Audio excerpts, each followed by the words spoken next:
Very good evening dear students, आप सभी का फिर से वेलकम है हमारे भक्ति करियर क्लासेस के ऑनलाइन प्लेटफॉर्म पर। गाइस, 2024 जनवरी के एसबीआई एग्जाम्स क्लरिकल को ध्यान में रखते हुए आज पूरा एक पेपर मैं सॉल्व कराऊंगा आपको। Okay, wait wait wait wait wait guys, SBI clerical pre 30 25 out of 30 की तैयारी बिल्कुल सही। 25 के नंबर की तैयारी, 30 में से 25 नंबर कहीं नहीं जाएंगे। ठीक है, ये शब्द गलत बोला, कहीं नहीं जाएंगे, बिल्कुल आएंगे, बोलना ये चाहिए। इससे ऊपर भी आप कर सकते हो, 27 28 भी कर सकते हो। आज का मेरा इस पेपर का स्कोर 30 में से 29 गया है। ओके, एक वर्ड बस थोड़ा सा, दो वर्ड्स में मुझे एक में कंफ्यूजन था। इनफैक्ट मेरा एक वर्ड पर ध्यान नहीं गया और मैंने एक वर्ड थोड़ा सा गलत कर दिया जो क्लोज टू राइट था, यानी कि सही था पर उससे बेस्ट ऑप्शन भी बगल में था, जो मैंने कह सकता हूं जल्दबाजी में गलत कर दिया। तो पहली चीज तो एक गुरु से भी गलती हो सकती है अगर जल्दबाजी करोगे तो। दूसरा, वीडियो शुरू करने से पहले सबसे जरूरी चीज, ये जो यहां वहां दिन भर आप इधर उधर के वीडियोस देखते हैं ना गाइस, और मैं हमेशा क्रिटिसाइज करता हूं और बच्चों को लगता है सर कितना क्रिटिसाइज करते हैं, बिल्कुल इसलिए क्रिटिसाइज करता हूं कि कितने वीडियोस हैं जो आपके रियल एग्जाम से कनेक्टेड है। गेटिंग? तो आज मैं आपको दिखाता हूं एग्जाम कनेक्शन क्या है, क्लोज टेक्स्ट कैसे सॉल्व किए जाते हैं, किस तरह से स्पीड लेनी है। मैं एक स्टूडेंट की तरह इसको आज सॉल्व करूंगा और दिखाऊंगा कि एक टीचर और स्टूडेंट के बीच में कनेक्टिविटी कितनी होनी जरूरी है, कैसे आप टीचर्स के आइडियाज को कैच करके सॉल्व कर सकते हैं। पहले भी मैंने ग्रामर में दिखाया है आपको, फटाक फटाक ट्रिक बताई है, स्पीड ली है। चलिए आइए गाइस, तो 30 में से 25 नंबर बिल्कुल इस हिसाब से चलेंगे आज। सबसे ज्यादा डर बच्चों को आज भी इतने वीडियोस देखने के बाद किससे है? क्लोज टेक्स्ट से। पैसेज तो छोड़कर आते ही है ना, क्लोज टेक्स्ट से। क्योंकि दिक्कत क्या है, सारी जो स्माइल है गायब हो जाती है पेपर देखते ही। तो देखिए मेरे फेस पर स्माइल बनी हुई है, ठीक है, बहुत रिलैक्स होकर पेपर सॉल्व करना है।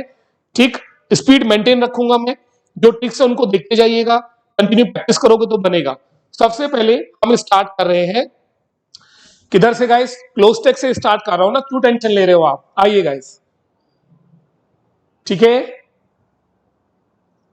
सबसे लास्ट में इस पेपर में क्लोज टेक्स्ट मैं बताऊंगा एक नंबर कहां थोड़ा जल्दी मतलब जल्दबाजी की सॉल्व करते समय। 21 से 30 पेपर था स्टूडेंट्स। मैं किसी भी पेपर को आंसर शीट पे सॉल्व नहीं करता हूं, बच्चे ट्रैक रिकॉर्ड जानते हैं, अब से नहीं हमेशा से है, भले ही मुझसे गलतियां हो। और गलती करते करते इन 15 सालों में आज कंडीशन ये है कि गलतियां होना बंद हो गया है, क्योंकि हैबिट हो गई है प्रैक्टिस की, चैलेंज लेने की। आइए करते हैं। ये क्लोज टेक्स्ट मैंने सबसे पहले पढ़ा था। आइए, गलतियों से नहीं डरना है। 21 इसके बाद आएगा। आइए गाइस, क्लोज टेक्स्ट सॉल्व करते समय जो मैं बोलूं, फालतू की बातें जो आप सुनते हो दिन भर यहां वहां है ना यूट्यूब पर, सबको छोड़ो। क्योंकि जितने टीचर्स हैं ये कंफर्ट जोन में रहकर पढ़ाते हैं, वही चीज लगाते हैं आपको, वही चीज बताते हैं जो जिन पर उनकी प्रैक्टिस सदी हुई है। सबसे पहले क्लोज टेक्स्ट की दो बातें करता हूं। क्लोज मतलब बंद, और टेक्स्ट। ये क्लोज है एक पैसेज, ये बंद है। तो पहली चीज सीख लीजिए, क्लोज टेक्स्ट में कभी भी आंसर बाहर से नहीं, क्लोज टेक्स्ट के अंदर ही आंसर मिलेगा। ठीक सर, क्लोज टेक्स्ट के अंदर आंसर मिलने का मतलब ये चार ऑप्शन दिए हैं, आपको ये चार ऑप्शन में से एक भरना है। आप सेंटेंस को पढ़कर उसके अकॉर्डिंग आप यूज करते हैं, ठीक है, अच्छी बात है। जिन बच्चों को रीडिंग अच्छा है वो ऐसा कर सकते हैं, लेकिन वो भी धोखा खाते हैं। क्योंकि यहां पर अगर आपको एक ट्रिक नहीं मालूम है तो क्लोज टेक्स्ट कभी जिंदगी में नहीं बनने वाला आपसे, ये 4-5 नंबर का स्कोर आता रहेगा। आइए बताते हैं। सबसे पहली चीज तो ग्रामर एफिशिएंसी। किसी भी ब्लैंक को जब फिल करते हैं तो एक मेथड होता है बेटा, बैकवर्ड और फॉरवर्ड मेथड। बैकवर्ड मतलब ठीक पहले क्या लिखा है, और फॉरवर्ड ठीक आगे क्या लिखा है, ठीक है, पहला चीज। और दूसरा होता है अपवर्ड और डाउनवर्ड मेथड। समझना इसको, अपवर्ड और डाउनवर्ड का मतलब, जब एक क्लोज टेक्स्ट आप फिल करते हैं तो आप यहां से शुरू करोगे 21 से, ठीक। तो जो आप 21 में फिल करेंगे, ये ध्यान देना मेरी बात ध्यान से, बहुत पते की बात आपसे बोल रहा हूं, हमेशा यहां जो आप वर्ड फिल करेंगे इन चारों में से कोई भी, वो वर्ड डाउनवर्ड मतलब नीचे कहीं ना कहीं क्लोज टेक्स्ट के अंदर ही दिया गया होगा। मेरी बात समझ में आई? वो वर्ड कहीं ना कहीं क्लोज टेक्स्ट में नीचे दिया गया होगा जब आप उसको आगे बढ़ाएंगे। ये शर्ती आपसे बात बता रहा हूं, गारंटी के साथ बात बता रहा हूं, डायरेक्टली और इनडायरेक्टली वो वर्ड नीचे दिया होगा जो आपको मैच करना होगा। और अगर हटा दो मेरी क्लास में से, नीचे 100% दिया होगा, या तो आप उसे मिस कर गए और वो नीचे दिया हुआ है और उसके अकॉर्डिंग आपने ऊपर फिल नहीं किया है, तो यानी कि अपवर्ड और डाउनवर्ड का मेथड आप नहीं जानते, आंसर गलत है। आप कितने भी होल्ड योर हॉर्सेस, तो घोड़े रोक के रखना, दौड़ाने नहीं है, ठीक है, जो मैं आपसे कह रहा हूं तब सॉल्व होगा। ठीक, सेकंड आप जब फिल करोगे वो आपका या तो बैकवर्ड या फॉरवर्ड या ऊपर या नीचे, वो भी कहीं ना कहीं मैच करेगा, इसको बोलते हैं। तो सुनिए, बैकवर्ड और फॉरवर्ड, अपवर्ड और डाउनवर्ड, अब इस मेथड से मैं आपको सॉल्व करके दिखाता हूं, ठीक है। स्पीड लेंगे हम, क्योंकि एग्जाम में भी स्पीड लेनी होगी बच्चों। आइए, इन इकोनॉमिक्स जो टर्म है रिसेशन जनरली डिस्क्राइब करता है reduction of a countries gross domestic product, ठीक है। तो यहां बोला गया है इकोनॉमिक्स में जो टर्म है, शब्द है ना आपका रिसेशन, इसका मतलब क्या होता है? रिड्यूस माने कमी होना, तो रिडक्शन माने ह्रास होना, मतलब जो जीडीपी है वो गिरती है रिसेशन में, ठीक बेटा। तो रिसेशन बनाए वर्ड रिसीड से रिडक्शन, रिड्यूस वक्त आप जानती है सर किस तरह से बढ़ाते हैं, ठीक है। तो यहां पर इसका मतलब है कमी होना। आगे पढ़ रहे हैं, चलिए। एटलीस्ट 2 क्वार्टर्स में गिरावट रहना, इसे बोलते हैं जीडीपी में गिरावट होना, ठीक है बच्चों। पढ़ाते हैं रिसेशन इज, अभी जो रिसेशन है इसको डिस्क्राइब किया जाता है, सारी ग्रामर सब चीज आपको बताऊंगा कैसे पढ़ते हैं। रिसेशन इमेजिन तो होता नहीं बेटा, इमेजिन बाय कोई इमेजिनेशन, कोई फेरी टेल तो नहीं है, गलत आंसर। इज एम आर के साथ वर्ब का थर्ड फॉर्म, क्योंकि पैसिव वॉइस जा रहा है, डेपिक्टेड होता, डेपिक्ट दिया हुआ है तो ये भी गलत है। शोन थर्ड फॉर्म है, विजुअलाइज थर्ड फॉर्म है, और करेक्टराइज थर्ड फॉर्म है। अब इन तीन में से विजुअल तो होता है बेटा आंखों से देखना, रिसेशन कोई नजरों में दिखाई नहीं देता, ये एक पैरामीटर है मार्केट का गिरना चढ़ना। 3 ऑप्शन गलत हो गए, ठीक है। अब शोन और करेक्टराइज में से एक लगाना है, ठीक है। नीचे पढ़िए जरा, bye rising unemployment, increasing in government borrowing of share and stock price and falling investment, all of this characteristics, ये आ गया आंसर आपका, ऑल ऑफ दिस करेक्टरिस्टिक्स। तो यहां पर आंसर आएगा करेक्टराइज, ये ही हो गया इसका आंसर आपका। आप पढ़ो तो सही आज मेरे साथ, ठीक है ना। ग्रामर देख ही चुके हो पहले आप लोग, किस तरह से सर पढ़ाते हैं। चलिए, करेक्टराइज हो चुका है आपका, डन, ये आपका आंसर आ गया, ठीक। चलो, अब ये तो हो गया आपके लिए, ग्रामर बताता हूं। बट शोन के साथ एज आता है, शोन के साथ एज आता है, ठीक है ना। ग्रामर में 1 इंच कहीं भी आपके टर्म्स और वोकैब में बात नहीं खा सकते, ये फैक्ट है। एक गलती ओवर कॉन्फिडेंस में भले ही हो जाए, ईगो में भले ही हो जाए, पर मात नहीं खाएंगे, है ना। चलिए आइए, शोन के साथ आता है एज, यहां दिया है बाय बेटा, जैसे आ रिसेशन इज शोन एज के तौर पर। इंटरेस्टिंग, तो मुझे तो मालूम था, पर क्या आपका ग्रामर इतना स्ट्रांग है, ये सोचिए। तो यहां पर आएगा बेटा करेक्टराइज, तो ग्रामर भी बताया आपको, आंसर भी दिखाया, ये हो गया पहला आंसर आपका ई, ठीक। दूसरा आइए, चलिए। तो यहां पर हमने पढ़ा recession is characterize by rising unemployment, बढ़ती हुई बेरोजगारी। मतलब यहां बताया जा रहा है रिसेशन किस फॉर्म में आता है। रिसेशन क्या है बेटा? बढ़ती हुई बेरोजगारी। इंक्रीज इन गवर्नमेंट बोरो, बोरो माने उधार, गवर्नमेंट जो बोरो करती है उधारी, सीधी सीधी बात करते हैं, उसमें इंक्रीज होना। अब शेयर और स्टॉक प्राइसेस, बेटा रिसेशन है, गिरावट है, तो वैसे भी क्लियर है यार, दिमाग लगाएं कि मार्केट गिरेगा, स्टॉक मार्केट गिरेगा। लेकिन आइए जरा यहां पर देखिए, इसमें ऑप्शन देखो, इंक्रीज बढ़ना, वेरिएंस वेरिएबल होता है बेटा, वेरी मतलब वैरायटी से बनाए, जहां ऊपर नीचे होता रहता है, बदलाव होते हैं। मोर मतलब ही नहीं है, डिक्रीज एबंडेंस। अब यहां पर इंक्रीज और एबंडेंस का मतलब होता है बढ़ना, पानी में बहुत सारी मछलियां हैं, एबंडेंस बोलते हैं ना बेटा। अब इसको याद कराऊं, बंडल, बंडल एक होता है कि बहुत सारे होते हैं? बंडल, नोटों का बंडल बहुत सारे होते हैं, हर एक वर्ड याद कर सकता परम सर के साथ। तो एबंडेंस बंडल से याद रखना, दोनों वर्ड एक ही है। पहली बात तो 2 एक जैसे वर्ड आएंगे नहीं, ठीक है, आएंगे तो उनमें ग्रामर अलग अलग होती है, चलो उसकी बात छोड़ो। अब यहां पर डिक्रीज है, और यहां देखिए डिक्लाइन। वो प्यारे बच्चों, ये वर्ड येलो मिले नहीं है, ये मैंने पढ़कर सॉल्व करते समय आपको बताने के लिए कैसे सॉल्व करते हैं, एक एक वर्ड का आंसर लिखने के बाद मैंने ढूंढ ढूंढ कर सारे येलो किए हैं कि आपको दिखा सकूं क्लोज टेक्स्ट कितने आसान है। तो यहां पर डिक्लाइन आपका दिया है, तो यहां पर आएगा डिक्रीज, तो डिक्रीज हो गया of share and stock prices. तो देखिए अभी हम ऊपर फिल कर रहे हैं और नीचे डाउनवर्ड मेथड से दिखा रहा हूं, नीचे आंसर दिए हुए हैं, ठीक है, सिंबल दिए हुए हैं। चलिए, और इन्वेस्टमेंट का फॉल होना, 2 क्वेश्चन हो गए। तीसरा आइए, all of these characteristics have effects, इन सभी का करेक्टरिस्टिक्स का इफेक्ट होता है लोगों पर। Some recessions have been anticipated by stock market, कुछ रिसेशन ऐसे होते हैं जिनको एंटिसिपेट कर दिया जाता है, किसके द्वारा? स्टॉक मार्केट डिक्लाइन के द्वारा। मार्केट गिरता है, ऊपर डिक्रीज लगाया, नीचे आइए। जो रियल एस्टेट मार्केट है यूजुअली, अच्छा अगले क्वेश्चन पे करते हैं बेटा। तो इसका हो गया डिक्रीज, चलते जाओ। अब देखिए यहां तक सॉल्व हो गया।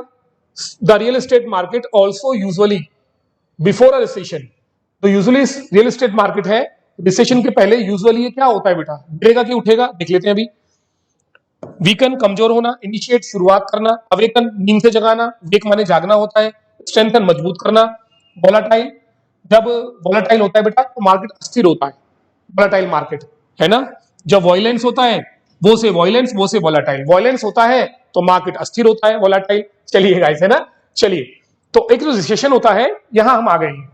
The real estate market usually क्या होता है बेटा रिसेशन के पहले, अभी था ऊपर डिक्लाइन होता है, ये देखो फिर से डिक्लाइन आ गया, तो इसको बोलते हैं कि आगे फॉरवर्ड मेथड। डिक्लाइन दिया है तो यहां भी क्या आएगा बेटा, यूजुअली वीकन होता है, कमजोर। सब्जेक्ट है रियल एस्टेट मार्केट, सब्जेक्ट के बाद आता है वर्ब, तो मुझे वर्ब यहां पे चाहिए। ये 4 वर्ब है, वोलाटाइल वर्ब नहीं है बेटा, वोलाटाइल एडजेक्टिव है, ये वैसे भी गलत हो गया। अब इन चारों में आपका वीकन आएगा क्योंकि डिक्लाइन की बात हो रही है। देखिए ठीक आगे डिक्लाइन दिया हुआ है तो यहां पर क्या आएगा, वीकन्स आएगा। 23 का आंसर हो गया ए। आगे हम आते हैं, चलिए अब मार्केट रिसेशन के पहले ये हो गया ना, रियल एस्टेट मार्केट यूजुअली कमजोर होता है रिसेशन के पहले। ड्यूरिंग एन इकोनॉमिक डिक्लाइन, एक इकोनॉमिक पतन के दौरान, हाई हाई स्टॉक, जो हाई स्टॉक है, हाई क्या स्टॉक बेटा, high maintain stock, high yield stock, high heavy होता ही नहीं, हाई रिजल्टेड होता, हाई रिजल्टेड क्योंकि बेटा adverb plus adjective plus noun, तो ये नाउन है, इसके पहले क्या आएगा, एडजेक्टिव आएगा। तो यहां पर रिजल्टेड भी हटा दो, पेमेंट भी हटा दो, कुछ नहीं आएगा।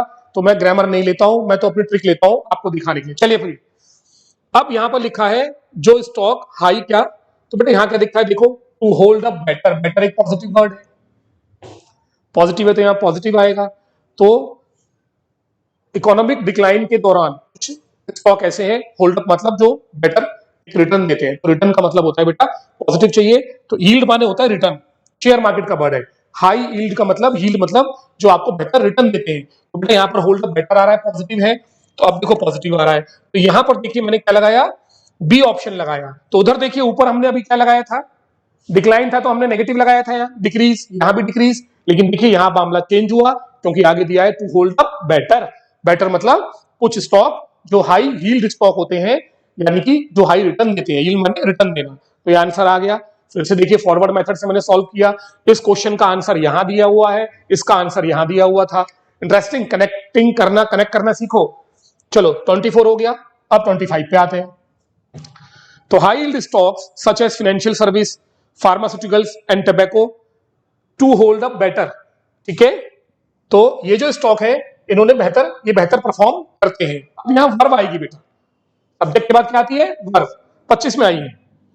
आर टू होल्ड अप नहीं आ रहा, want to hold up, tend to hold up, yearn, yearn का मतलब होता है किसी चीज की इच्छा करना, है ना। आई यर्न फॉर, और यर्न के साथ फॉर आता है गाइस, तो ये तो वैसे भी गलत है। अच्छा आई एम सॉरी, चलो मैं आज ग्रामर नहीं बताता हूं, बहुत सारे तरीके उस मेथड से पढ़ाता हूं जो था। तो आइए बेटा, अब यहां देखिए आप फंसे, क्या लगाएंगे, ये देखो नीचे दिया है टेंड, ये देख रहे दिया है नीचे टेंड, तो यहां आएगा tend to hold better. Answer तो मुझे पहले से पता था, पढ़ते समय यार था, टेंड का मतलब प्रवृत्ति रखना, इंक्लिनेशन रखना, झुकाव रखना। जैसे कुछ चीजों का झुकाव नेगेटिव की तरफ रहता है हमेशा, कुछ का झुकाव पॉजिटिव की तरफ होता है। तो वो यही कह रहा है कि कुछ स्टॉक है हाई यील्ड स्टॉक, जैसे कि फाइनेंशियल सर्विस, फार्मास्यूटिकल, टोबैको, ये इनका एक झुकाव रहता है, they tend to hold up better, ये हमेशा ऊपर की तरफ ही जाते हैं स्टॉक। तो गाइस ये नीचे आ गया एंड आपका आंसर। अब आइए 25 के बाद 26, देख रहे हैं येलो बढ़ते जा रहे हैं हमारे, ठीक है।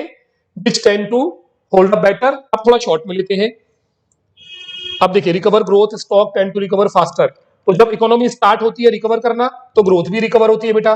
There is a significant disagreement, एक बहुत ही महत्वपूर्ण डिसएग्रीमेंट है, मतभेद है, किसमें, किस बारे में, about how health care and utilities tend to 26 फिल करना है।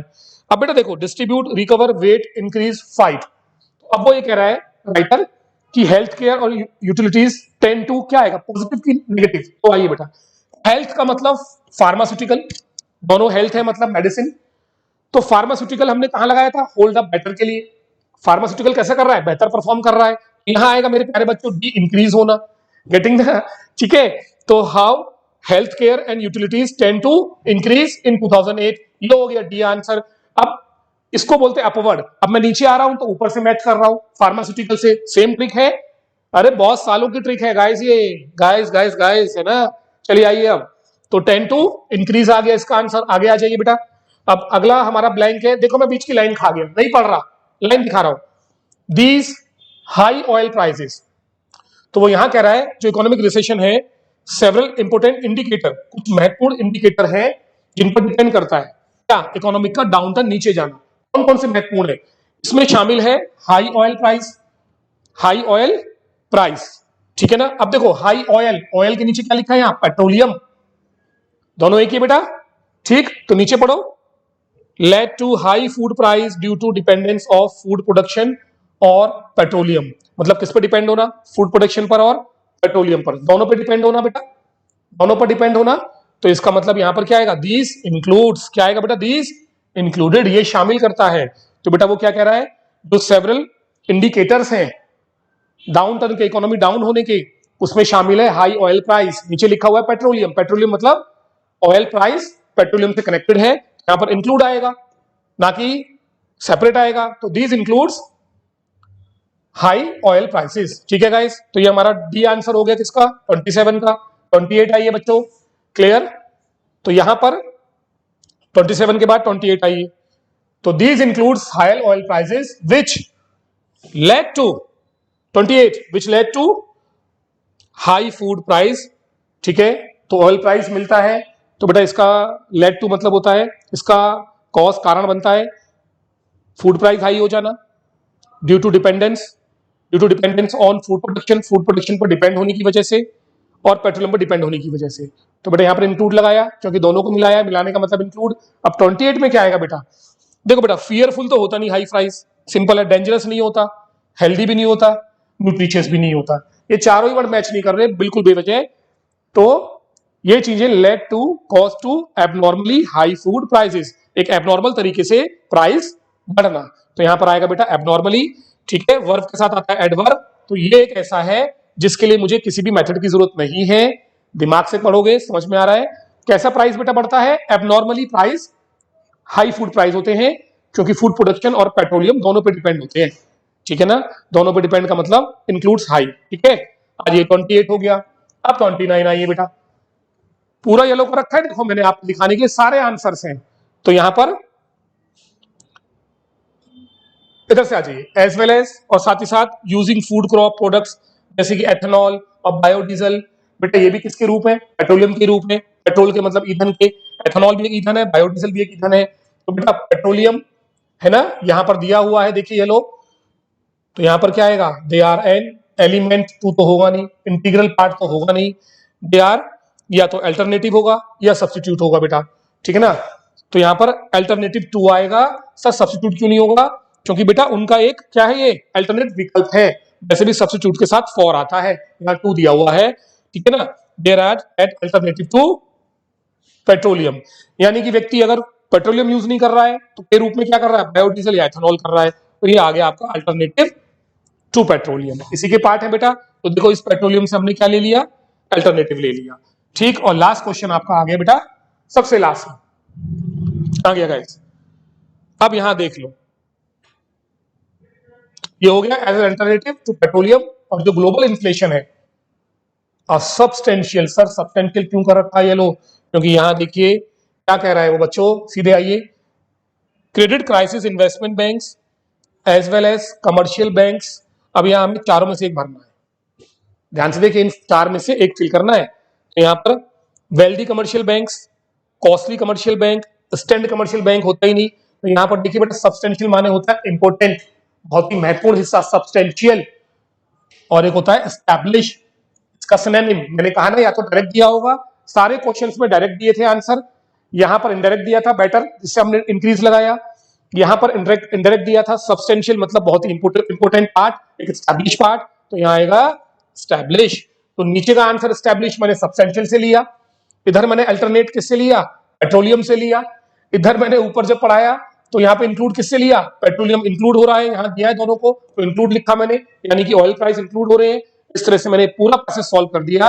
आपको पढ़ाने के लिए, समझाने के लिए मैंने समय लिया, पर क्या मैंने इतना समय लिया होगा इसको करने में? इतने में पूरा पेपर सॉल्व किया है, जितना समय हमें हो गया 15-16 मिनट की वीडियो में, इतने में विद पैसेज पूरा पेपर सॉल्व किया है, सिर्फ आपको समझाने के लिए। ये है क्लोज टेक्स्ट। तो देखा आपने पूरे 1 नंबर से नीचे तक, बैकवर्ड और फॉरवर्ड और अपवर्ड और डाउनवर्ड मेथड। और इस पूरे क्वेश्चन में 29 नंबर में 1 नंबर जो गलत हुआ इसी में हुआ था। दिखाता हूं आपको कहां हुआ था गाइस। सिर्फ एक जगह पर गलती हुई थी, जल्दबाजी में इनकम्पास मैंने लगा दिया था। These included high oil prices, getting ना, इसमें इंक्लूड होते हैं, शामिल होते हैं हाईली ऑयल प्राइसेस। बेटा इनकम्पास तो एक दायरा होता है, एक क्षेत्र जिसके अंदर चीजों को समेटना होता है। मैंने इसको नहीं देखा जल्दबाजी में, इसको देखा, ध्यान ही नहीं दिया, क्योंकि मीन शो नंबर और सीधे में यहां आ गया पास। जल्दबाजी में आना था, इसमें इंक्लूड है पेट्रोलियम से ऑयल, दोनों मैच हो रहे हैं, हाई ऑयल प्राइसेस। बाकी पूरा आपका बैंकिंग पेपर में आया है, चलेगा। इस ये हो गया आपका close text solve, backward forward method, ठीक है, और अपवर्ड और डाउनवर्ड मेथड। ये जितने येलो हैं ये सब आंसर्स थे इस पूरे क्लोज टेक्स्ट में, सारे के सारे आंसर्स थे। और मिलेंगे क्लोज टेक्स्ट बहुत सारे। चलिए गाइस, तो इसके बाद अगला क्वेश्चन हम आ जाए 28 के बाद। 7 6 5 4 3 2 1 21। चलिए अब यहीं से पेपर सॉल्व करते हैं। स्पॉटिंग एरर पर अब आ गए बेटा। इसमें देख लीजिए क्या कह रहा है, वो ध्यान से पढ़ना। देखिए गिवन क्वेश्चन में स्टेटमेंट डिवाइड है 5 पार्ट्स में, out of which first part is correct. पहला पार्ट बिल्कुल करेक्ट है, इस पे एरर नहीं देखना है। देयर इज सम एरर, कुछ गलतियां हैं इन बचे हुए, रिमेनिंग माने बचे हुए 4 पार्ट में। अब हमें देखना क्या है, the correct part is your answer, यानी कि इस बार स्पॉटिंग द एरर में गलती नहीं निकालनी है, करेक्ट पार्ट हमारा आंसर है, हमें इनमें से करेक्ट देखना है। यानी कि बच्चों कुछ पार्ट्स में, रिमेनिंग 4 पार्ट्स में 3 में गलती है और 1 में सही है, और हो सकता है सभी में गलत हो, तो क्या आएगा, ऑल आर इनकरेक्ट। मतलब समझ गए बच्चों, रिवर्स गियर है। इस बार हमें गलत नहीं ढूंढना है, हमें क्या ढूंढना है, सही ढूंढना है। तो देखते आइए, चलिए। My driver revived the engine hard in an attempt to के साथ आता है वर्ब का फर्स्ट फॉर्म इंक्रीजिंग, तो ये गलत है, हमें करेक्ट ढूंढना है। इंक्रीजिंग द अवेलेबल पावर, तो एक प्रयास किया बढ़ाने का, क्या बढ़ाने का, इंक्रीज करने का, जो पावर अवेलेबल थी किसके अंदर, इंजन के अंदर होती है बेटा, ओवर थोड़ी होती है, ये भी गलत। तो यहां पर सेकंड भी गलत, the available power in the engine होना था, क्या होना था मेरे प्यारे बच्चों, इन द इंजन होना था, तो ये भी गलत हो गया। ठीक है, अब see, in the engine but failed due to the favourable weather. बेटा फेवरेबल वेदर नहीं होता, अगर आप फेल हो रहे हो, अगर आप फेल हो रहे हो बेटा, तो फेल क्यों हो रहे हो, अनफेवरेबल वेदर ना, मतलब एडवर्स वेदर कंडीशन, विपरीत। फेवर तो अच्छा करने वाला है, तो यहां पर बेटा फेल हो रहा है, ये फेवरेबल से मैच नहीं कर रहा, तो ये भी गलत। तो एक पार्ट बचता है हमारा, कौन था, सी, ये द इंजन बट फेल, इसमें कोई भी गलती नहीं है, सी हमारा हो गया राइट चॉइस, बाकी सब में गलती थी। नेक्स्ट क्वेश्चन आइए। इट हैज ऑलवेज बीन, जैसा कि बताया ये सही है, it has always been difficult for the political. जो बच्चे देख रहे हैं वीडियो, मेंस की तैयारी आपकी चल रही है, पिछले 2-3 महीने से मेंस पढ़ा रहा हूं आपको, किसी भी कोचिंग में पूरे इंदौर में मेंस का कोई टीचर नहीं है जो मेंस पढ़ा रहा है 2-1 महीने से लगकर, बिल्कुल कोई भी नहीं है। मैं अभी बताता हूं आपको, 18 पे आ जाइए बच्चों। The proactive approach of a city authorities, बेटा एन के साथ नाउन सिंगुलर आता है, ये गलत। नाउन सिंगुलर है तो वर्ब सिंगुलर आएगा, हैज, ये गलत। रिडक्शन के साथ इन आता है, ये गलत, गेटिंग ना। और federal expenses, unwanted federal expenses, okay guys, during tax collection, यहां आएगा ड्यूरिंग, यहां आएगा ड्यूरिंग, एक्चुअल में उस क्वेश्चन पर ध्यान जा रहा है, ठीक है ना, इस वजह से गलती। तो ये, तो बेटा एन के साथ नाउन सिंगुलर अथॉरिटी आएगा, हैव की जगह हैज आएगा, and led to the reduction in, reduce के साथ इन आता है बेटा, देख रहे हैं आप, and federal expenses during tax collection, तो यहाँ टैक्स कलेक्शन के दौरान जो एक्सपेंसेस होते हैं, ठीक है ना, उनमें कमी करना, अनवांटेड रिडक्शन। तो गाइस चारों गलत है, ऑल आर इनकरेक्ट आएगा हमारा आंसर इसमें, ठीक है। अब इस क्वेश्चन पर बिल्कुल ध्यान नहीं है, यहां ध्यान देते हैं। बेटा इसमें recurrence of scams in the recent decades can be credited, credit के साथ विद आता है बेटा, can be credited with, attributed with, तो यहां बाई नहीं है, गलत है। It can be credited with the increase in, with के साथ आता है बेटा नाउन, तो इंक्रीजिंग नहीं आएगा, इंक्रीज आएगा। ये टॉपिक प्रेपोजिशन में मैंने पढ़ाया था, with patience, with increase, with decrease. तो वो क्या कह रहा है, जो रेकरेंस है, स्कैम्स बार बार हो रहे हैं रिसेंट डिकेड्स में, इनको क्रेडिट किया जाता है किस इंक्रीज के, with the increase in the bureaucratic lenient, increase in, तो यहां पर बेटा इंक्रीज विद के साथ नाउन आता है, प्रेपोजिशन में पढ़ाया बेटा, इंक्रीजिंग नहीं आएगा। और बेटा नाउन प्लस एडजेक्टिव होता है, ब्यूरोक्रेटिक एक एडजेक्टिव है, एडजेक्टिव के साथ क्या आता है, नाउन, तो लीनियंट तो एडजेक्टिव है, दो एडजेक्टिव कभी भी एक साथ नहीं आते, तो लीनियंट का नाउन होता है लीनियंसी, क्रिएटिव का नाउन होता है क्रिएटिविटी, तो लीनियंसी आएगा। तो इसमें हमारा बेटा ये भी गलत, विद इंक्रीज आएगा, विद द इंक्रीज ये भी गलत, और लीनियंसी ये भी गलत। इन द रिसेंट हमारा सही है, इन द रिसेंट, ये हो गया सही आंसर। आइए 60, the trouble with mental illness, singular है तो आर नहीं आएगा, इज आएगा। That it is, mental illness के साथ ये परेशानी है, इट इज रेयरली डायग्नोज की जाती है लेटर, बेटा लेटर रेयरली माने होता है बहुत ही मुश्किल से, ये बहुत ही मुश्किल से डायग्नोज होती है, जल्दी से ना, बहुत ही मुश्किल है कि ये जल्दी डायग्नोज हो जाए। तो पहली बात तो वर्ड ही गलत है, डायग्नोज अर्लियर आएगा बेटा यार, it is rarely diagnose earlier, बहुत ही रियरली ना के बराबर ऐसा होता है कि ये जल्दी डायग्नोज हो सके, तो पहली बात तो वर्ड ही गलत है। गेटिंग गाइस, वैसे भी अगर आप इसको लगाना चाहे तो भी गलत है, क्योंकि देर के लिए आता है LATER और ये है TER, ठीक है, वैसे भी लेटर भी गलत था, तो ये गलत हो गया पार्ट हमारा। तो ट्रबल है मेंटल इलनेस के साथ कि ये बहुत ही मुश्किल ऐसा होता है कि इसको जल्दी डायग्नोज किया जाता है, देन की तुलना में इट शुड एब्सोल्युटली बी। तो गाइस मेरे मुंह से भी क्या निकला, इट शुड एब्सोल्युटली बी, बेटा सुटेबल तो होता है उपयुक्त होना, ये एडवर्ब यहां पर बिल्कुल भी सही नहीं है, then it should absolutely be, मतलब जितना पूरी तरह से जल्दी से इसको डायग्नोज होना चाहिए, ये उतनी जल्दी से डायग्नोज नहीं होती है, बहुत ही कम ऐसा होता है रेयरली कि ये डायग्नोज जल्दी की जाती है, then it should absolutely be, मतलब जितने समय में किया जाना चाहिए उससे ज्यादा टाइम लगता है डायग्नोज होने में। तो गाइस सारा गलत है, इट इज रेयरली डायग्नोज्ड। एक बात और बता दो, जिन बच्चों ने वीडियोस देखे हैं प्रॉपर, ऑफलाइन भी जो अच्छे से पढ़ रहे हैं मेरे साथ, क्या बताया था बेटा, rarely hardly adverb of frequency है जिनकी पोजीशन वर्ब के ठीक पहले होती है, इसलिए सही है। तो लॉजिक्स है बेटा, है ना। अब इसके बाद एक बार उस क्वेश्चन पर आ जाए, ठीक है, मेरा दिमाग वहीं जा रहा है, इसमें क्या गलती थी, देखिए guys, it has always been, difficult के साथ फोर आता था, है ना, difficult for the political machinery, to mash के साथ नहीं आएगा ING, with the judiciary because, इसमें कोई भी एरर नहीं है, with the judiciary because of the conflicts of interest, यहां कुछ गड़बड़ है बच्चों, है ना। It has always been difficult for the political machinery to mash with the judiciary, okay ना, बिकॉज ऑफ द, इसको देख लेते हैं एक बार, डिफिकल्ट था पॉलिटिकल मशीनरी के लिए मैश कर पाना विद द जुडिशरी के साथ, बिकॉज ऑफ गॉड, यार guys I am sorry, really sorry, बहुत खतरनाक एरर है और इसलिए मिस हो गई मेरे से, गेटिंग ना। आप देख रहे हैं सर रट के नहीं पढ़ा रहे हैं कहीं से आंसर लेकर, तभी मिस हो गया, बड़ी मेहनत से निकाला था आंसर। वादा है मेरा इस आंसर को कोई, जो बच्चे अभी वीडियोस में थोड़ा सा चुहलबाजी करूंगा, अरे सर भूल गए, अरे सर भूल गए, कोई टीचर नहीं बता पाएगा इसमें एरर। अब मैं आपसे एक गारंटी देकर ये क्वेश्चन पूछ लेना, क्योंकि आंसर तो आ गया है, मैंने मेहनत से किया है। आइए, to mash with the judiciary because of their conflicts of interest, क्योंकि यहां पर डिफिकल्ट किसके लिए, पॉलिटिकल मशीनरी के लिए, जुडिशरी सिस्टम से मैच कर पाना, क्योंकि इनके इंटरेस्ट जो होते हैं उनमें आपस में क्या होते हैं, मतभेद होते हैं, किसके इंटरेस्ट, जितनी पॉलिटिकल मशीनरी है और जुडिशरी है, इनके आपस में इंटरेस्ट मैच नहीं कर पा रही, यही तो मैं कह रहा था यार, ये मिस क्या हो रहा है मेरे से, शानदार, because of their conflicts of interest, ऐसे ही नहीं था गाइस क्वेश्चन, ये मैं बार बार देख रहा था, ग्रामर एरर तो कोई भी नहीं है बेटा, कॉन्फ्लिक्ट ऑफ इंटरेस्ट बोला जाता है, कॉन्फ्लिक्ट में एस भी लगता है, मैंने कहा ना 1 इंच ग्रामर बाहर नहीं जाएगी, कुछ मिस हो रहा था, because of their conflicts of interest, उनके जो इंटरेस्ट हैं उनमें आपस में मतभेद होना, पॉजिटिव केस यहां पर आएगा, इसलिए ये भी गलत है, आपका आंसर आएगा सी, जो बिल्कुल ठीक है, ठीक है। चलिए आइए नेक्स्ट आते हैं। काश, मैंने कहा यार मिस कैसे हो गया, पेपर देते समय दिमाग कूल रखना है, ठंडा रखना है। एक क्वेश्चन अगर नहीं बन रहा है उसको छोड़ दो।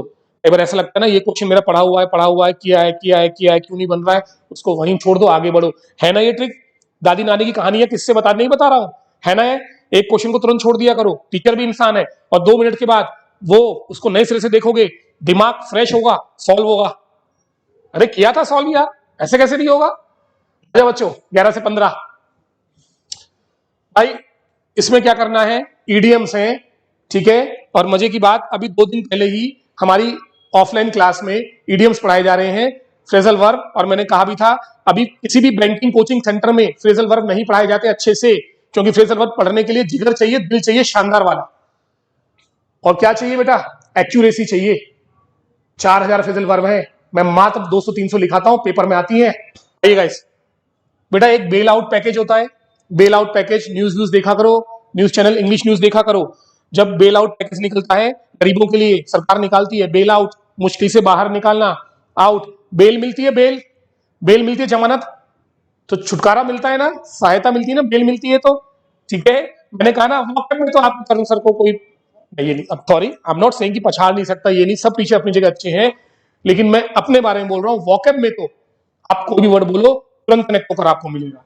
वीडियो देखते हो ना, तो लग रहा है ना सर सही बता रहे हैं। बेल, जमानत, बेल आउट। तो गाइस क्या आएगा, रेस्क्यू करना, रेस्क्यू मिशन होता है ना, किसी को बचाना, सीधे सीधे हो गया बेटा बेल। इडियम्स आइए 16, गो ओवरबोर्ड, गो ओवरबोर्ड। गाइस बहुत प्यारा फ्रेजल वर्ब है, इसके 2 मतलब होते हैं। एक तो अगर आप गो ओवरबोर्ड जाते हैं, यानी कि आप उन चीजों को अचीव करने की कोशिश करते हैं जो आपको लगता है संभव नहीं है, आपकी क्षमता से बाहर है, बियॉन्ड योर कैपेबिलिटी, तो आप खुद को एक्सपांड करते हैं, फैलाते हैं। गो ओवरबोर्ड मतलब लिमिट क्रॉस करना, आगे तक जाना। कहां तक, आगे तक जाना। एक फ्रेज गो ओवरबोर्ड और भी है बेटा, if you are going overboard. तो देखिए यहां क्या लिखा है, अनिकेत इच्छुक था गो ओवरबोर्ड जाने के लिए, एक स्कॉलरशिप पाने के लिए, ताकि वो परस्यू कर सके हायर एजुकेशन, ओवरसीज मतलब विदेश जाकर। तो गो ओवरबोर्ड होता है अपनी लिमिट्स को एक्सपेंड करना। पढ़ के समझना, गो ओवरबोर्ड बेटा। तो यहां पर क्या आएगा बेटा, रिमूव तो होगा नहीं। इनकर तो होता है किसी चीज का, तो कहते हैं ना भगवान का प्रकोप झेलना, इनकर द रैथ, कटिंग होगा नहीं बेटा। लिक्विडेट तो होता है कोई कर्जा चुकाना, कोई मैच ही नहीं है यहां पर, तो क्या जा रहा है, टू स्ट्रेच। तो अंकित विलिंग था स्ट्रेच करने के लिए, खुद को फैलाने के लिए, आगे तक जाने के लिए, रिसीविंग अ स्कॉलरशिप। अब आप खुद देखिए, मान लीजिए आपको ये वर्ड क्लियर नहीं, दिमाग लगाइए, फ्रेज में मैंने क्या बताया था, सब बच्चों को याद आई मेरी बात, कि जब भी फ्रेज फिल करें या उनका आंसर बताएं, पहले सेंटेंस को पढ़ लें। सेंटेंस से यहां वाक्य ने मदद की, स्कॉलरशिप लेनी है उसको हायर एजुकेशन के लिए, तो उसके लिए हटाएगा तो नहीं किसी को, किसी की जान तो लेगा नहीं। लिक्विडेट माने जान लेना भी होता है बेटा, किसी को रास्ते से हटाना भी है। इनकर, इनकर मतलब आप समझ रहे ना, इनकर द रैथ, किसी का गुस्सा झेलने की जरूरत तो है नहीं है। इनहेंस करना बेटा, इनहेंस होती है योग्यता, इनहेंस योर कैपेसिटी, गेटिंग ना, इनहेंस योर एफिशिएंसी। बेटा हाँ, तो उसकी बात ही नहीं हो रही है, वो तो किसी भी हद तक जा सकता है, ही कैन गो ओवरबोर्ड, तो स्ट्रेच कर सकता है। ये आपका आंसर हो गया बी। नेक्स्ट आइए बच्चों, the commissioner advise the fugitives. Fugitive माने होते हैं बेटा भगोड़े। याद कराऊं, ऐसी थोड़ी मैं बोलता हूं। रिफ्यूज, रिफ्यूजी होती है, रिफ्यूजी होते हैं ना बेटा, एक देश से दूसरे देश जाते हैं शरण के लिए, जैसे यूक्रेन से लोग बाहर निकल रहे हैं, रिफ्यूजी, गेटिंग ना। तो रिफ्यूज से बनता फ्यूजिटिव। अब बेटा ये किसी देश के तो होते नहीं, अपने देश से दूसरे देश में जाते हैं, तो रिफ्यूजी से फ्यूजिटिव्स, भगोड़ों को बोलते हैं बेटा फ्यूजिटिव, सॉरी, जिसको अपना देश छोड़ना पड़ता है है ना, that is called fugitives. Okay guys, जैसे बंगाल से, पश्चिम बंगाल में कई लोग बांग्लादेश से आके रह रहे हैं, वो फ्यूजिटिव्स हैं क्योंकि वो रिफ्यूजी है। याद हो गया, ठीक है। अब जो बच्चे ऑनलाइन मुझसे मिल रहे हैं, पहले नहीं मिले हैं, ऑफलाइन नहीं मिले हैं, तो मेरे वीडियोस देख लेना वॉकअप के, समझ में आ जाएगा सर के अंदर इतना कॉन्फिडेंस क्यों है। ओवर कॉन्फिडेंस बिल्कुल नहीं है, कॉन्फिडेंस है। अब फ्यूजिटिव के लिए कमिश्नर क्या ऑर्डर देगा, उनका घर तो बसाएगा नहीं, to turn in. Turn in का मतलब होता है सरेंडर कर देना बेटा, टू टर्न इन, सरेंडर कर देना themselves to get some legal respite. Respite, respite, respite, respite का मतलब होता है थोड़ा सा सुकून, रिस्पाइट मिलना। REST रेस्ट, रेस्ट में सुकून मिलता है, रेस्ट से रिस्पाइट मिलता है, रेस्ट से रिस्पाइट मिलता है। हो गया याद, ठीक है। तो मेरे सामने रास्ते में जो वर्ड बैंक आता है ना बेटा, ऐसा नहीं कि तैयारी करके मैं आता हूं ये पढ़ाऊंगा आज ये है ना, दो आएगा बनेगा भाई, माइंड तेज रखो, प्रैक्टिस करो। तो कुछ लीगल हेल्प अगर चाहते हैं तो आप कुछ सोचिए बेटा, भगोड़ों को क्या करना पड़ेगा, रिफ्यूजी को लड़ना पड़ेगा, देश से लड़ेंगे नहीं ना बेटा, दूसरे के देश में क्या करते हो आप, सरेंडर करते हो ना बेटा। तो देखिए इन दोनों में, ये दोनों इडियम मैंने वाक्य पढ़कर सॉल्व कर दिए, इसलिए कहता हूं वाक्य पढ़ा करो। ये हो गया बेटा आपका सरेंडर। नेक्स्ट आइए, आ गया, कल ही पढ़ाया था क्लास में, पुट के 3 ही वर्ड पढ़ाए थे मैंने आपसे। 40 होंगे, मैं 4 ही लिखाऊंगा, जहां से एग्जाम आएगा देख लो सर का कॉन्फिडेंस। पुट अप विद, बर्दाश्त करना, टॉलरेट करना। मेरे जो रिलेटिव्स हैं बहुत नैगिंग है, नैग माने खाने वाले। कोई समस्या जब दिमाग खाती है ना, नैगिंग है ना, दिन भर दिमाग में घूमता है, it is nagging in my mind. Okay, शब्दों को कहानियों से याद किया करो। तो आइए, तो पुट अप विद बर्दाश्त करना, एंड्यूर, टॉलरेट, आपको बताया था, ये हो गया आंसर इसका। ठीक है, 11 हो गया सॉल्व। आइए गाइस, कट डाउन। बच्चे ऑफलाइन क्लास देख रहे हैं भाई, कमेंट जरूर कर देना वीडियो पर, बिल्कुल कि हाँ सर, कमेंट्स कर देना सर पढ़ाया था, आज कल भी पढ़ाया है, परसों भी। कट डाउन ऑन एक्सपेंसेस, है ना, अपने खर्चे कम करो। कट डाउन पेट्रोल, फ्यूल का यूज करना कम करो। कट डाउन शुगर, चीनी कम कर दो, डायबिटीज हो जाएगी। 2 वर्ड फंस गए हैं तरुण सर के बनाए हुए। कट डाउन मतलब रिड्यूस। इंटरेस्टिंग, 2 नंबर कम है, उनसे पूछो। बच्चे रह रहे हैं जो, पता नहीं कहाँ क्या देख रहे हो, 2-2 साल हो गए तैयारी करते हुए। ठीक है, देखो यार, मेरे वीडियोस में थोड़ा पैशन मिलेगा, जोश मिलेगा, मेरी वॉइस का टोन हाई रहेगा।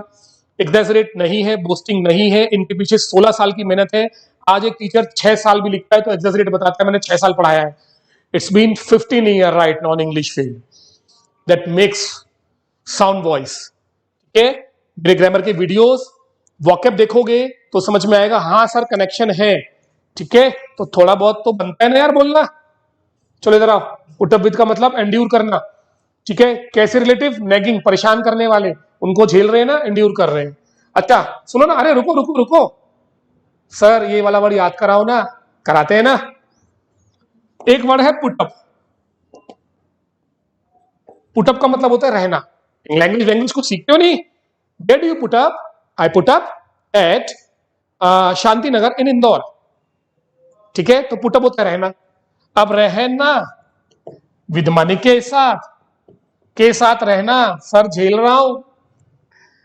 ठीक है, हंसी मजाक में बोलते नहीं हस्बैंड वाइफ, बस झेल ही रही हूं इनको, माइट बी ट्रू, है ना। तो पुटअप रहना के साथ, किसी के साथ रहना, उसको झेलना। आप लोग हॉस्टल में रहते हो, कितना झेलना पड़ता है दोस्तों को, कोई लाइट जल्दी बंद करता है, किसी की कोई प्रॉब्लम हो गया यार। तो देखो फिर से याद हो गई यार। ठीक है, नेक्स्ट आ जाइए। उफ उफ उफ, कट डाउन, कम करना, रिड्यूस करना, हो गया है। The waiter came to our table and asked if we wanted. बेटा यहाँ पर 2 ऑप्शन बनाने। तो बेटा देखो, कॉफी अनकाउंटेबल नाउन है, अनकाउंटेबल नाउन के साथ तो सारा ही आता है। नहीं बेटा, स्मॉल साइज के लिए होता है, स्मॉल साइज। खिलौने लेते हैं स्मॉल साइज, बिग साइज, तो कॉफी का साइज तो होता नहीं, ये गलत हो गया हमारा। अब इफ वी वांट, पॉजिटिव वाक्य में चलता है, if you want some coffee, if you want some coffee, तो सम तो ले लो बेटा, चौथा। अब डी मतलब, चौथा मतलब D, A B C D. D option कहां है? डी के साथ सी है, डी है, डी है। ओके, बी तो, सी तो गलत ही हो गया, गलत हो गया। अब बचता है ए डी आपका या सी डी। बेटा much coffee, much degree comparative के साथ लगता है, डिग्री कंपैरेटिव होती है मोर, तो मच के लिए मोर होना जरूरी है, तो मच भी गलत हो गया। तो बेटा बेटर, ये भी तो कहता है ना सर थोड़ा और कॉफी लोगे, क्योंकि देखो लिखा है it was closing time, cafe बंद करने का समय है। तो वेटर कह रहा है आपने कॉफी ले ली है, सर थोड़ा और चाहिए तो बता दो, मैं बंद करने जा रहा हूँ कैफे, सॉरी कैफे, तो मोर कॉफी। तो 2 हो गए हमारे, सी और डी। या तो मोर कॉफी क्योंकि बंद होने वाला है कैफे, या सम कॉफी। चलो नेक्स्ट क्वेश्चन। भैया गवर्नर ऑफिशियल्स को क्या कह रहा है? एबोलिश। किसी वर्ड में ए बी आ जाए तो ए बी का मतलब होता है उस चीज से दूर रहना, एब्सटेन, परहेज करना, एबोलिश खत्म करना, खासकर किसी भी रूल को, किसी भी प्रथा को, कस्टम को, गेटिंग गाइस, और किसी भी कानून को जब रद्द किया जाता है उसे बोलते हैं एबॉलिश। इसे बोलते हैं वोकैब यूज करना। वोकैब यूज के मेरे वीडियोस देखो, पिलर्स में शब्द कैसे यूज होते हैं। एबॉलिश तो आंखें खुल जाएंगी आप लोगों की। Abolish the redundant act. बेटा रेडंडेंट वर्कर वो होते हैं, एक होता है रेडंडेंट वर्कर जो फैक्ट्री में तनख्वाह तो ले रहे हैं लेकिन ये कोई काम, इनके लायक कोई काम नहीं है। रेडंडेंट वर्कर इन्हीं को बोलते हैं बेटा, ठीक है ना। तो अब देखो याद कराऊं, याद कराऊं आगे ना ट्रिक सर के माइंड में। Abundant redundant, abundant redundant, abundant माने बहुत सारे भरे हुए वर्कर, और जब बहुत सारे हैं, अगर एबंडेंट है तो रेडंडेंट है, बहुत सारे हैं तो फालतू है। ठीक है, चलिए आइए अब इसमें आंसर लेते हैं। अब गवर्नर ऑफिशियल को क्या बोलेगा? रिक्वेस्ट तो करेगा नहीं, पूछताछ की बात ही नहीं हो रही। As the governor ask the official to, ask के साथ आता है टू प्लस वर्ब, एक तो आस्क आ जाएगा और दूसरा वो गवर्नर ऑफिशियल्स को, सरकारी कर्मचारी को ऑर्डर भी दे सकता है। तो दो हो गए, पहला दूसरा, ए और बी, ए और बी, डी आंसर। दोनों वर्ड याद भी करा दिए साथ साथ आपको। ठीक है, कितना भी हर लो, कितना भी भर लो, भिड़ लो, जिस बंदे को अपना लोहा बनवाना है वो बनवा कर मानेगा अपनी नॉलेज के साथ। ध्यान देना इस बात को मेरी। The neighbours decided to come, एक होता है कम अक्रॉस, अचानक किसे मिलना। फ्रेजल वर्ब पढ़ाई है ना ये वाली, ये नहीं है आंसर बेटा। फिर से आगे फ्रेजल वर्ब, बच्चों से बोलता हूं फ्रेजल वर्ब पढ़ो। कोई कोचिंग फ्रेजल वर्ब की तैयारी नहीं कराता, भक्ति एकेडमी के द्वारा, तरुण सर के द्वारा। ध्यान देना बात, दिल से पढ़ाया जाता है यहाँ पर, दिल से। अक्रॉस, ऑन, ओवर, अबाउट, तो बेटा या तो आएगा आपका come on, come on, challenge करते ना, ये तो कोई आंसर ही नहीं हुआ। अब ध्यान से पढ़ो। पड़ोसी ने निश्चय किया क्रिसमस का डेकोरेशन देखकर, पड़ोसी भागेंगे कि आएंगे? आएंगे ना। एक दो फ्रेजल वर्ब तो मैंने आपको बता दी ना, सेंटेंस पढ़ के समझ में आती है बेटा। जो डेकोरेशन सेटअप किया जा रहा था, पहले पहले होते बगल में जो गली थी नियर बाय पड़ोस की, वहां क्रिसमस का डेकोरेशन देखकर लोग आएंगे। बेटा वैसे तो कम अबाउट का मतलब होता है how did this accident come about, मतलब ये एक्सीडेंट कैसे हुआ। एक तो कम अबाउट होता है हैपन, और एक होता है कम अबाउट और कम ओवर, दोनों का मतलब किसी जगह पर इकट्ठा होना, क्योंकि आप उससे इंप्रेस है। कम ओवर का मतलब इंप्रेस भी है। That movie came over me, जिस मूवी ने मुझे इन्फ्लुएंस किया, प्रभावित किया। एक कम ओवर होता है और कम अबाउट इकट्ठे होना। गेटिंग ना, यहां पर हमारा ऑप्शन आएगा तीसरा और चौथा, थर्ड और फोर्थ। तो कौन सा जा रहा है? सी और डी बेटा, सी डी है ना, तीसरा चौथा, हाँ ये जाएगा आपका सी और डी। तो एक कम ओवर कम अबाउट का मतलब होता है लोगों का गैदर होना, इकट्ठे होना, इंप्रेस होना, इन्फ्लुएंस होना, प्रभावित होना। ये हो गया आपका आंसर 8 का। नीचे आ जाइएगा इस। डिफेंस मिनिस्टर जो है उसने डिसाइड किया कि वो एक ब्रीफिंग देगा, टू गिव अ ब्रीफिंग, एक ब्रीफ जानकारी देगा। डिफेंस मिनिस्टर किसके लिए, किस बारे में? अबाउट द इंक्रीज माने बढ़ी हुई मिलिट्री, है ना।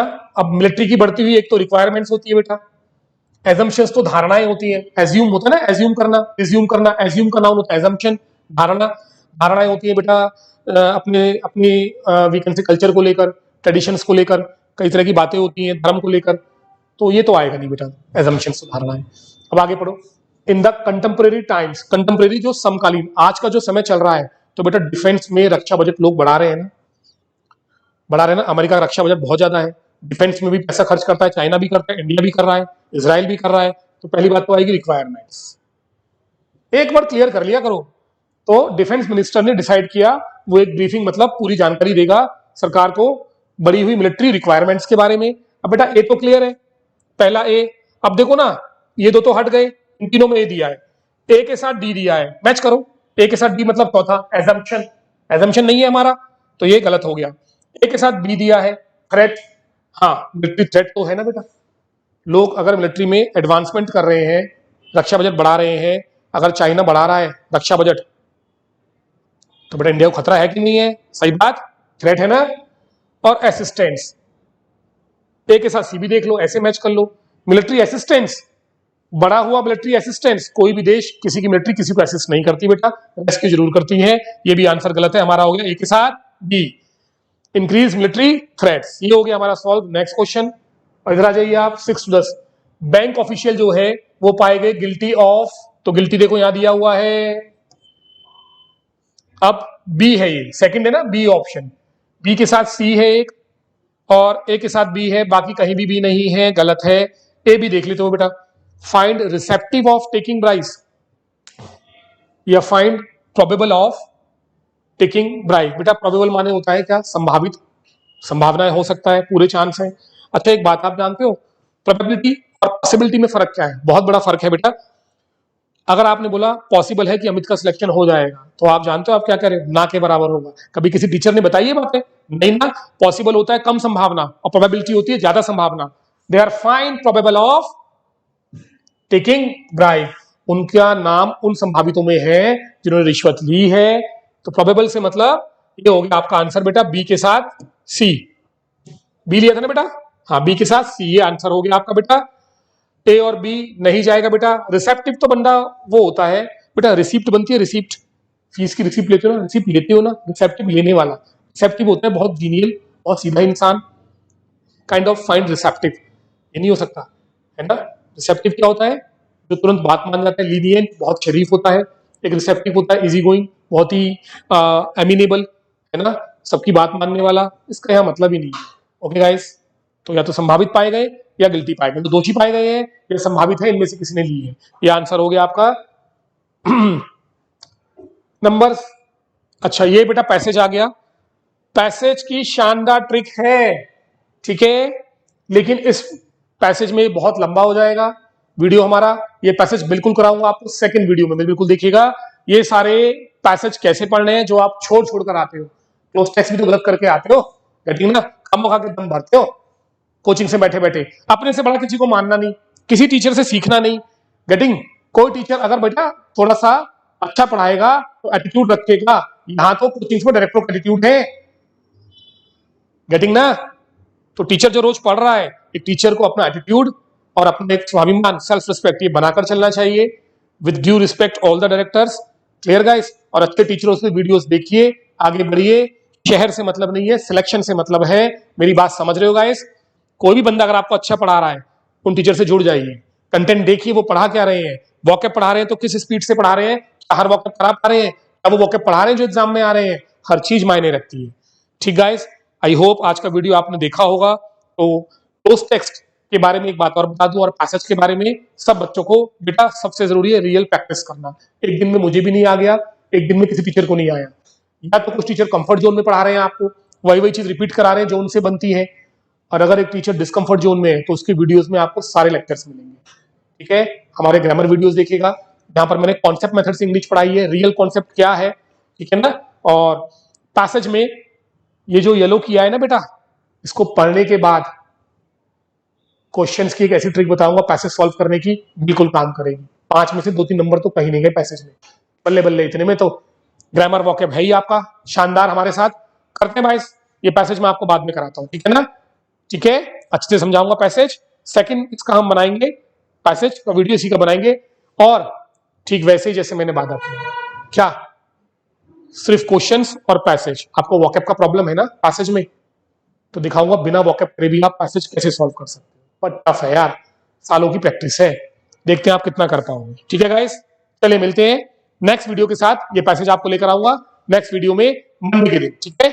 सी यू गाइस, तब तक के लिए बिल्कुल बच्चों, सब बच्चों ने चैनल सब्सक्राइब कर रखा है, अपने कमेंट्स जरूर डालिएगा, ठीक है। और थोड़ा समय लीजिए, धीरे धीरे करके आप भी अपवर्ड डाउनवर्ड पैसेज के सारे मेथड सीख जाएंगे रेगुलर प्रैक्टिस करते हुए। धन्यवाद सभी को, चलिए गाइस, ओके ना, लाइक्स मिलते रहे बच्चों कमेंट्स में, है ना, ओके बाय।